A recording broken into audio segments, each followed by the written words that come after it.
"This ring is pathetic," she said while texting a richer ex. So I canceled our wedding and let her keep the ring. Now she's a server at my new engagement anniversary. Hey viewers, before we move on to the video, please make sure to subscribe to the channel and hit the like button if you want to see more stories like this. Thanks. I used to think I knew Melissa after 3 years together. I thought I understood her Instagram obsession, her need for validation, her constant comparisons to other couples. I told myself it was just insecurity, that underneath it all, she valued the same things I did: loyalty, building something real together, choosing substance over flash.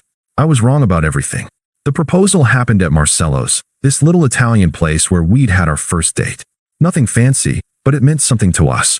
At least, I thought it did. I'd been planning it for months, saving every extra dollar from my software engineering salary. The ring cost me 3 months of careful budgeting, $8,000 for a modest but beautiful solitaire. I wanted something that would remind her of us, not something to show off to strangers. I gave this whole heartfelt speech about our memories, how she made me want to be better, how I pictured us growing old together. She said yes, of course, cried a little, posted a photo immediately. But even in that moment, I noticed how she angled her hand away from the camera, how quickly she pulled it back after the photo. The criticism started in the car. "It's cute. Very you," she said, examining the ring under the streetlight. "You don't like it?" I just thought. I mean, Sarah's ring was twice this size, and Tom makes less than you. I wanted something that felt right for us. Right for us? Jake, this is what I'll wear forever. People will judge me by this ring. They'll think you don't value me. I should have paid attention to that word choice. Not us. Me. The engagement party was the following weekend at my parents' house. Mom had spent days decorating, baking, turning their modest living room into something warm and celebratory. Dad grilled burgers, my sister made a playlist, my aunts brought casseroles. Nothing Instagram-worthy, but filled with people who actually cared about us. Melissa arrived an hour late. "Sorry, traffic was insane," she said, but I'd seen her Instagram story from the nail salon 20 minutes earlier. She spent the first half hour taking photos of herself with various family members, but I noticed she kept her ring hand positioned away from the camera, or hidden behind flowers, or somehow obscured in every shot. She was on her phone constantly. Even during my dad's toast, she was typing under the table. "You okay?" I whispered. "Just work stuff," she said without looking up. But I caught a glimpse of the screen. It wasn't work. The contact name said Derek Moneybag, and the message preview read, "Can't wait to see you tonight." My stomach dropped, but I told myself it was nothing. Derek was her ex from college, some investment banker she'd dated briefly years ago. Maybe he was congratulating her. Maybe it was innocent. It wasn't innocent. 2 days later, she left her phone on the kitchen counter while she showered. I wasn't snooping. A message notification popped up right as I walked by. "Divorce final next month. Your place tonight?" Face blowing a kiss. My hands were shaking as I opened the thread. Weeks of messages. Hotel confirmations. Photos of expensive dinners I definitely couldn't afford. Heart emojis. Plans made for times when I was at work or traveling for my job. She came out of the bathroom in a towel, saw me holding her phone. "Who's Derek?" I asked. "What? Why are you going through my phone?" I wasn't. A message popped up about his divorce being final. She went very still. He's going through a rough time. I'm helping him through it. By meeting at your place while I'm at work." God, you're so paranoid. We're friends. I'm allowed to have friends. Friends don't send heart eye emojis about hotel rooms, Mel. She snatched the phone back. "You're being ridiculous." But the next morning, looking for my car keys in her purse, I found hotel receipts. The Ritz-Carlton, the Four Seasons, places that cost more per night than I made in a week. All recent. All during times she'd told me she was working late or out with girlfriends. When she got home from yoga class, I had the receipts spread on the kitchen table. "Fine," she exploded before I even said a word. "Yes, I've been seeing Derek. You want to know why? I think I deserve that. Because he actually has his life together. He drives a BMW, not a 10-year-old Honda. He takes me to real restaurants, not Applebee's with a coupon. We've been planning a wedding, Mel. With what money? Your sad little savings account? Derek spent more on dinner last night than you did on this pathetic ring." The word hit like a slap. Pathetic. So this is about money? It's about ambition. It's about not settling for less than I deserve. Derek doesn't apologize for wanting nice things. "You act like wanting better makes me shallow." I never said that. You didn't have to. Every time I mentioned upgrading this apartment, or getting a nicer car, you'd give me that look. Like I was being unreasonable. Because we were saving for our future. What future? This. She gestured around our modest one-bedroom. Jake, I'm 26. I'm not wasting my best years on maybe. Derek offers certainty. He's married Melissa. Separated. The divorce is almost final. And you believe him? He's not like you. He doesn't make promises he can't keep. I stared at her. This woman I'd planned to marry, who'd met my family, who'd cried when my dog died, who I'd supported through her job changes and family drama. She was looking at me like I was the problem. I want the ring back, I said quietly. Excuse me. The ring. I want it back. Are you serious? You gave this to me. I gave it to someone who wanted to marry me. That's clearly not you. Jake, don't be dramatic. We can work this out. Give me the ring, Melissa. She twisted it on her finger, and for a moment I thought she might actually take it off. Then her jaw set. No. This ring represents 3 years of my life. I'm not giving it back because you can't handle me having friends. Friends. I'm keeping it. She grabbed her keys and stormed out. I heard her car screech out of the parking lot. I sat in the quiet apartment for maybe an hour, just processing. Then I started making phone calls. The wedding venue was surprisingly understanding. We were still 8 months out, so they refunded most of the deposit. The caterer was less flexible, but I only lost $500. The photographer, the DJ, the florist, I called them all. Some charges I had to eat, but I recovered about 70% of what we put down. The hardest call was to my mom. Oh, sweetheart, she said when I explained. I'm so sorry. Don't be sorry for me, Mom. Be sorry I wasted 3 years on someone like that. Do you want us to cancel Sunday dinner? I know it might be awkward with everyone asking about wedding plans. Actually, I'd like to come. I want to tell everyone together, get it over with. That Sunday, I gathered my family in the living room and showed them the text screenshots. I kept it simple, factual. Melissa had been cheating, the engagement was off, please don't ask her to family events anymore. My sister wanted to key her car. My dad wanted to call her father. Mom just hugged me and said she'd always thought something was off about how Melissa talked to service workers. I changed the locks that week, boxed up her stuff, and left it with her friend Sarah. Blocked her number, her social media, her email. I didn't want to hear her explanations or excuses. I'd heard enough. Meanwhile, Melissa wasted no time moving in with Derek. Her Instagram became a parade of expensive restaurants, designer shopping bags, weekend trips to wine country. She looked happy, vindicated, even, like she'd finally found someone who matched her ambition. The captions were subtle digs. Finally with someone who knows my worth. Life's too short for settling. Grateful for people who lift me up instead of holding me back. I deleted Instagram. I threw myself into work.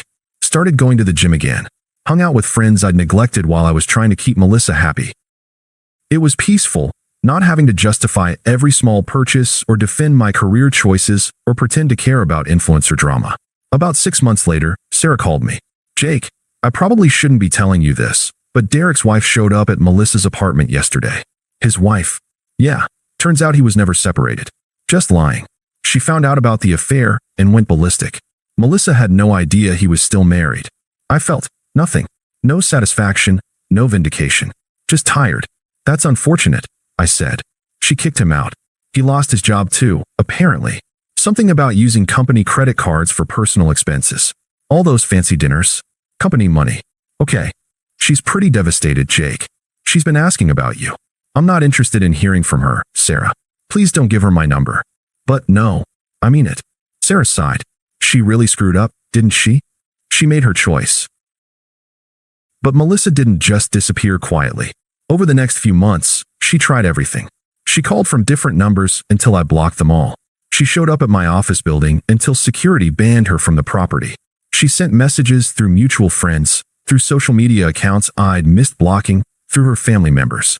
The messages followed a predictable pattern. First, explanations.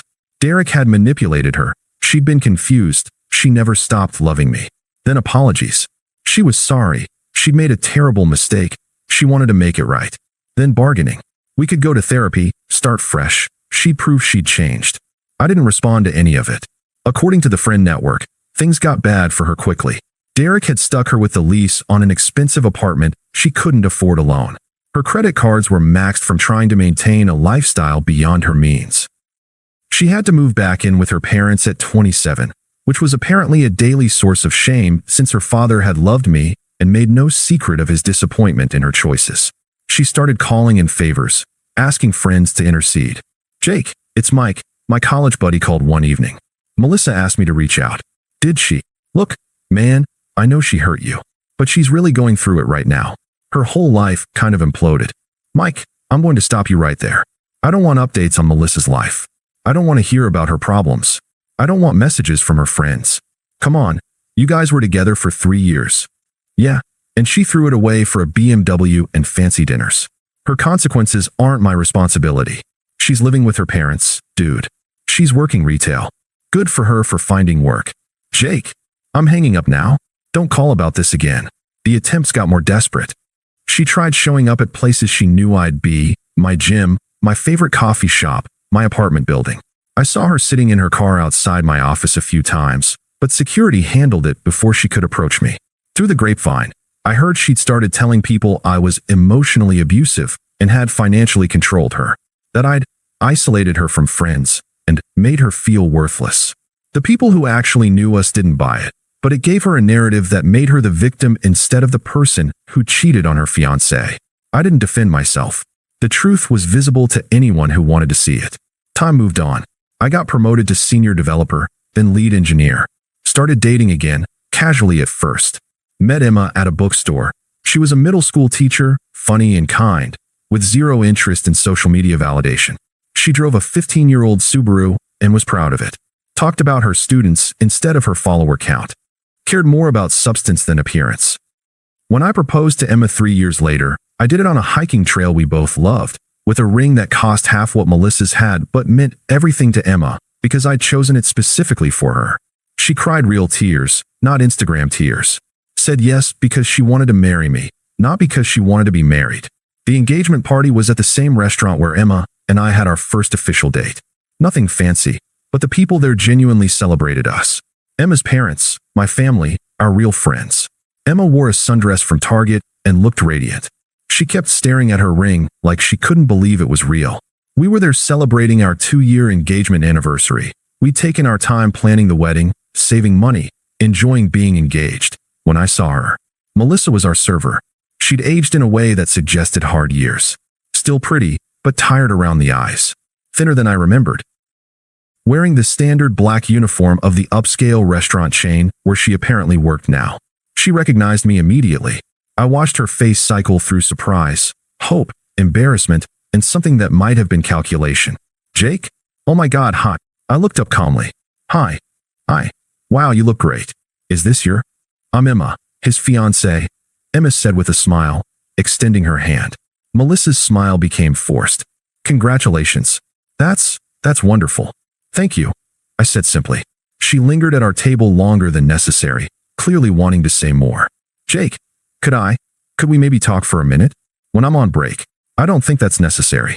Please, I've wanted to explain.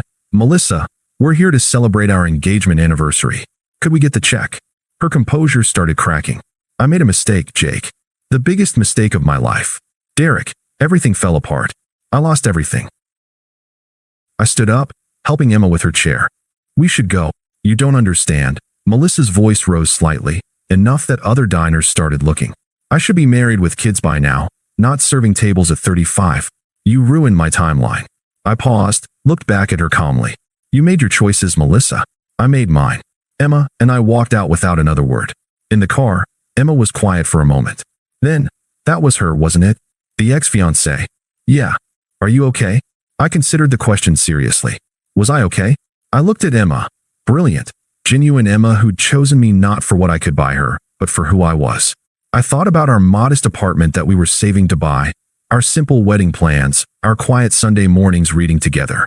"I'm perfect," I said and meant it. Emma squeezed my hand. "Good, because I was ready to throw hands if she kept bothering you." I laughed. "You would have destroyed her." "Damn right I would have." We drove home to our little apartment, where Emma immediately changed into pajamas and I made us tea. No drama, no social media posts, no analyzing every word of the encounter. Just us, comfortable in our real life together. I never saw Melissa again.